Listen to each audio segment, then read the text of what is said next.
जात वैधता प्रमाणपत्र रद्द झाल्यानंतर काँग्रेसच्या रश्मी बर्वे यांचा उमेदवारी अर्ज रद्द झाला। यानंतर झालेल्या राजकीय महाभारतानंतर रामटेकची निवडणूक राज्यभरात चर्चेत आली।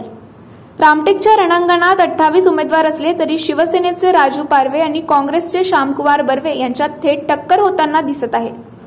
प्रचाराच्या दुसऱ्या टप्प्यात धनुष्यबाण रामाचा, राजू पारवे कामाचा, भाभी रहे या भैया, विरोधियों की डुबेगी नैया या दोन घोषणांनी रामटेक मतदारसंघातील गावागावातील राजकीय पारा चढवलाय। अशातच सेनेच्या वाघाला दिल्लीत पोहोचविण्यासाठी पंतप्रधान नरेंद्र मोदी उद्या बुधवारी रामटेकच्या कणान येथे दाखल होत महाविकास आघाडीच्या वज्रमुठीवर प्रहार करणार आहेत। त्यामुळे यावेळी मोदी मॅजिक चालल्यास रामटेकच्या गडावर सलग तिसऱ्यांदा भगवा फडकवा शिंदे सेनेच्या पारवेंना प्रभू श्रीरामाचा आशीर्वाद मिळेल की सामाजिक समतेचा धागा गुंफत बर्वे नवा अध्याय रचतील याकडे महाराष्ट्राचे लक्ष लागले।